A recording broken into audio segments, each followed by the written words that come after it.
Captain Anya Sharma believed in the truth. It was an old-fashioned notion in the modern world, and an even more quaint one in the United States Marine Corps. But for her, it was granite. The truth was a fixed point in a world of chaos. It was the foundation of the law she had sworn to uphold. As a prosecutor in the Judge Advocate General's Corps, the truth was her weapon, her shield, and her creed. And she was very, very good at finding it. The file that landed on her desk was thick enough to stop a bullet. The cover sheet read, Preliminary Investigation Report, TF Nomad. Operation Scorched Sand.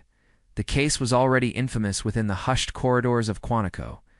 Task Force Nomad, an elite Marine Raider unit, was accused of unlawfully killing 6 unarmed Somali nationals during a raid in Mogadishu.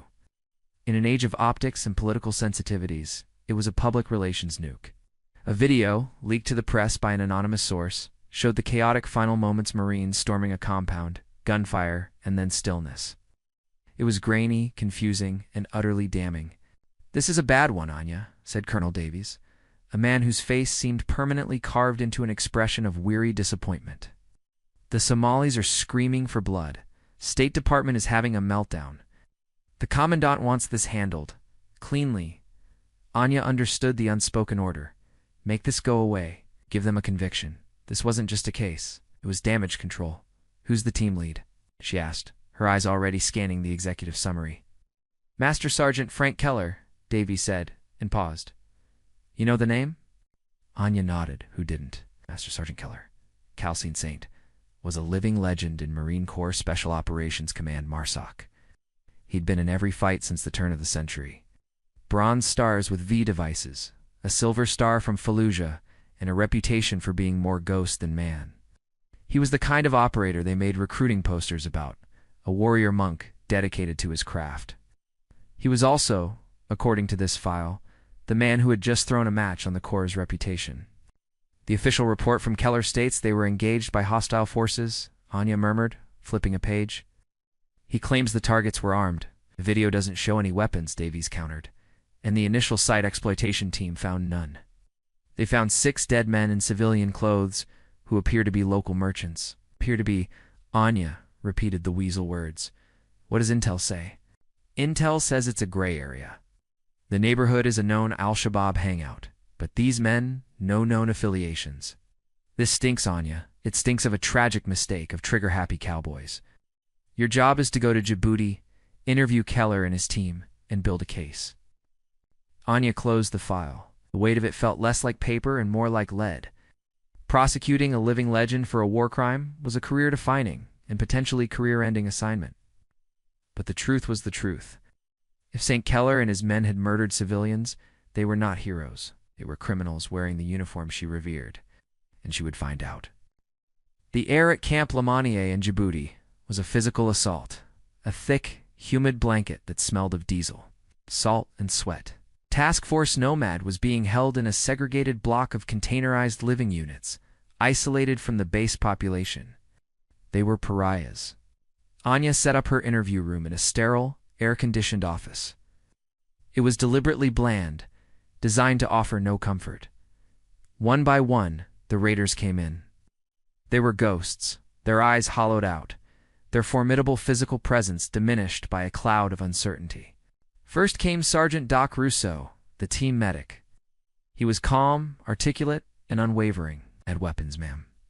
I case they were bringing them up to fire when we engaged." "Then where did the weapons go, Sergeant?" Anya asked, her voice even. "I don't know, ma'am. In the chaos after the firefight, things get confused. Maybe someone else grabbed them." He stared at a spot on the wall behind her, his narrative perfectly recited. Next was Sergeant Preacher Williams, the comm specialist. His story was identical. "We were taking fire from the moment we breached. The targets were combatants." Then the youngest, Corporal Kid Jennings, the breacher. He was nervous, his hands fidgeting. He repeated the same story, but his eyes darted around the room, looking for an escape. He was a bad liar. Finally, they brought in Master Sergeant Frank St. Keller. He was not what she expected. He wasn't a mountain of muscle. He was lean, wiry, with kind eyes that seemed at odds with the brutal scars that mapped his face and forearms. There was a stillness about him, a coiled calm that felt more dangerous than any overt aggression. He sat opposite her, his hands resting on the table, and simply waited. Master Sergeant Anya began. Your men all tell the same story. It's the truth, Captain, he said. His voice was quiet, a low rasp. It's a convenient truth. 6 men are dead, and no enemy weapons were found at the scene. Drone footage shows them standing in a courtyard, seemingly unarmed moments before your team breached. Seemingly is a good word, ma'am, Keller said, his eyes meeting hers for the first time. There was no defiance in them, just a profound weariness. Things aren't always what they seem. Then make them seem different for me, Anya pressed. Walk me through it. From your perspective? Keller leaned forward slightly. We had intel on a high-value target, an al-Shabaab facilitator named Omar Hassan, meeting a team of his lieutenants at that compound. Our mission was to capture or kill Hassan. We breached the courtyard wall. As we came through the breach, the targets, who were clustered in the center of the courtyard, reacted. They weren't merchants having a tea party. They moved like trained men. They reached under their robes, pulling weapons. We issued a verbal challenge in Somali. They brought the weapons up. We eliminated the threat. Standard procedure. A procedure that resulted in the deaths of 6 unarmed men. They were armed, Keller repeated, his voice dropping even lower. When the shooting stopped, they were armed. I saw the rifles myself lying on the ground beside them. And yet, a few minutes later, when the site exploitation team arrived, they were gone. How do you explain that? I can't, Keller admitted. I can only tell you what I saw.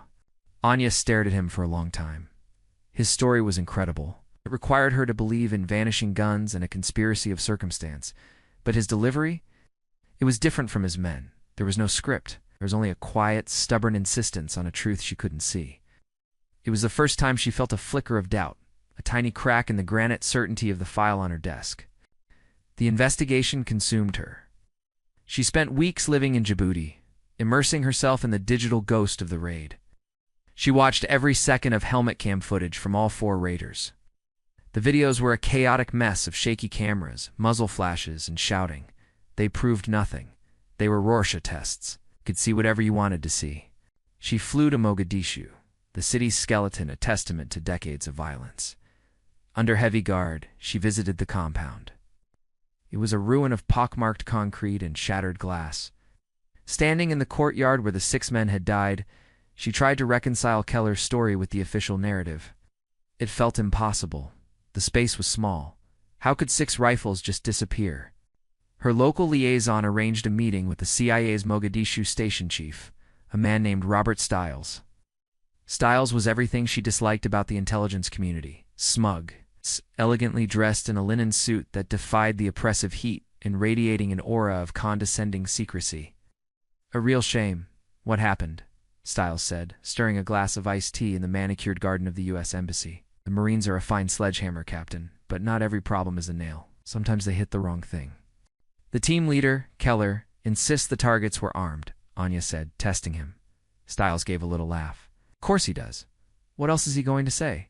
I panicked and massacred 6 goat herders. Men like Keller can't conceive of being wrong. Her whole identity is built on being the hero. My file says the identities of the deceased are still unconfirmed, Anya stated. We're working on it, Stiles said evasively. But they appear to be local businessmen, brothers, cousins. Owned a few market stalls. It's nothing that would put them on our radar. Tragic. Anya felt a flash of irritation. Is there anything you can give me that's more concrete than tragic? Stiles' smile tightened. He seemed to make a decision. Off the record, Captain? You want to help the Corps put this to bed? We have assets you don't? Give me a day. The next day, a courier delivered a single sealed envelope to her. Inside was a flash drive. The file on it was a high-resolution satellite photograph. It was time-stamped just 90 seconds before Task Force Nomad breached the compound wall. The image was crystal clear, a god's eye view of the courtyard. It showed the 6 men standing, talking. None of them held a weapon. None had a weapon near them. It was clean. Anya stared at the image, her heart sinking. There it was. The truth, cold, hard, and irrefutable. The granite she had been looking for. The flicker of doubt she'd felt with Keller was extinguished. He was a liar. Good one, perhaps, but a liar nonetheless. His men were lying for him. They had panicked, or they had been negligent, and they had killed 6 unarmed men. Now they were covering it up to save themselves. The case was airtight. With the satellite image from the CIA, the lack of weapons at the scene, and the damning video, a conviction was all but guaranteed. She flew back to Quantico and began the long, arduous process of preparing for a court-martial. The pretrial hearings were a formality. Anya laid out her evidence with cold precision. The defense, a hurried-looking major from the Marine Defense Council office, could only offer the team's testimony as rebuttal the word of 4 accused men against a mountain of forensic and photographic evidence. The judge set a trial date. Master Sergeant Keller and his men were facing charges of murder, dereliction of duty, and obstruction of justice. They were looking at life in prison. The night before the trial was set to begin, Anya was working late in her office when the charge of quarters called her. "Ma'am, Master Sergeant Keller's counsel is here. Master Sergeant is with him. He's insisting on speaking with you. Alone." It was highly irregular, unethical even. Oh. But her curiosity overrode her professional caution. "Send them in." Keller entered her office. He looked thinner, the strain of the past months having finally taken a visible toll. His lawyer hovered nervously by the door. "I'd like a moment with the captain," Major Keller said to his counsel, his voice leaving no room for argument. The lawyer hesitated, then retreated into the hallway. "You shouldn't be here, Master Sergeant," Anya said sternly. "I know," Keller said. He walked to the window and looked out at the manicured lawns of Quantico. "They teach you at Seer School how to resist. How to hold on to the truth when they're trying to break you, trying to make you say whatever they want you to say. The trick is to find one thing, one small true thing, and never let it go. Is that what this is? A resistance tactic?" "No, ma'am. This is a Hail Mary." He turned from the window. "I know you have a satellite photo. I know it shows us what we needed to see. I'm not going to tell you it's fake. I'm going to tell you it's irrelevant. I want you to look into something for me. Not as a prosecutor, as someone who believes in the truth." "I'm listening," Anya said, despite herself. "The man we were after, Omar Hassan. He wasn't Al-Shabaab. That was bad intel. He was a broker. He brokered deals between local warlords and outside interests. The men with him, they weren't his lieutenants. They were the buyers." "Buyers for what?" Keller's eyes were intense. "Weapons. American weapons. The kind that have a nasty habit of going missing from military depots and turning up in the wrong hands."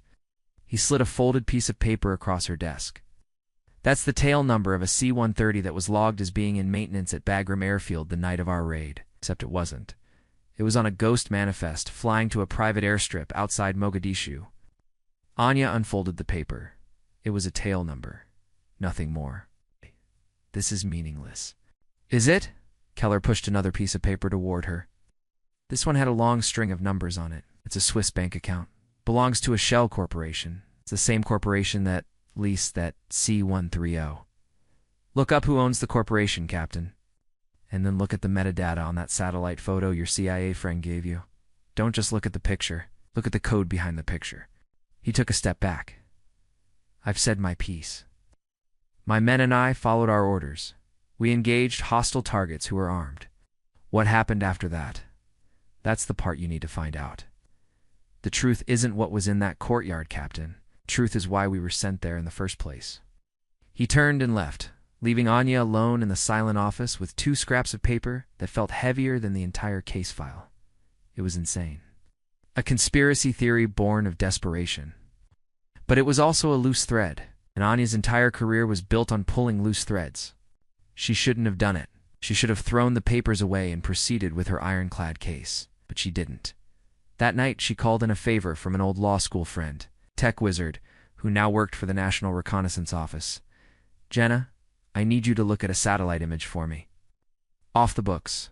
Top-level classification." "Anya, you know I can't do that," came the tired reply. "Jenna, please. A man's life is on the line. Several men. Just look at the metadata. Tell me if it's clean." She sent the file. The wait was agonizing. 2 hours later, her encrypted phone buzzed. It was a message from Jenna. "Anya, where did you get this? The image is real.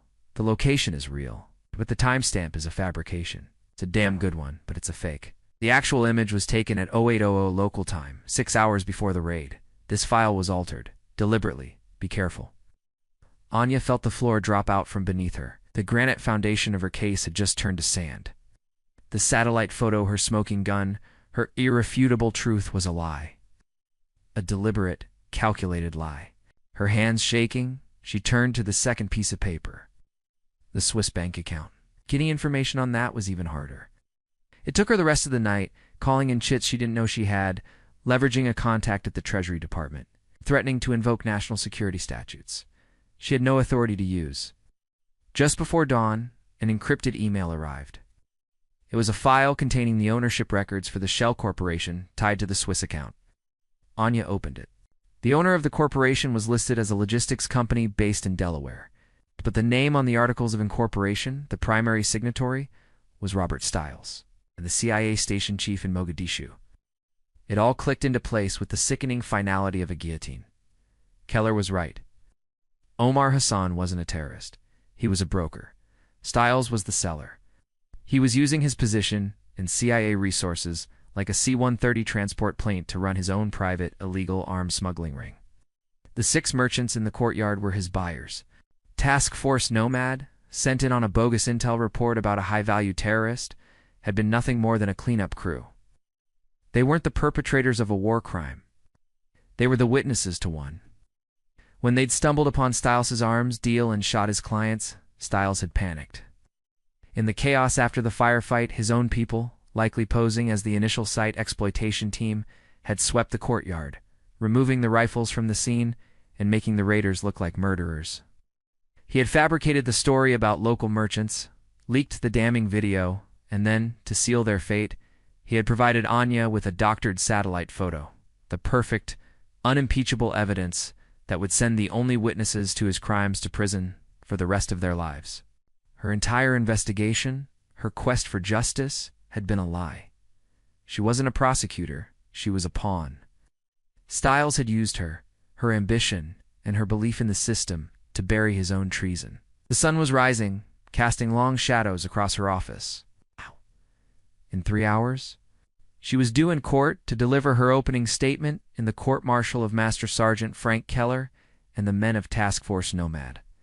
She held the truth in her hands. 2 truths. There was the official truth, the one supported by a mountain of fabricated evidence, the one that would win her the case of her career and satisfy her superiors. All she had to do was walk into that courtroom and present the lie. She would be praised for her skill, for bringing justice to the victims. Keller and his men would rot in Leavenworth, their names a stain on the honor of the Corps, their silence guaranteed. Then there was the real truth, truth that would exonerate the men she was prosecuting, but would force her to accuse a high-ranking CIA officer of treason, murder, and orchestrating a massive conspiracy. A truth that would create an interagency firestorm, ruin her career, and quite possibly put a target on her back. A truth that would be almost impossible to prove now that the chief conspirator knew she was onto him. She thought of Keller's words. The trick is to find one thing, one small, true thing, and never let it go. Captain Anya Sharma stood up and straightened her uniform. She picked up her briefcase, the evidence for both cases nestled inside. She walked out of her office and down the long, silent hallway toward the courtroom. The weight on her shoulders was immense, but for the first time in months, she knew exactly what the truth was, and she knew what she had to do with it.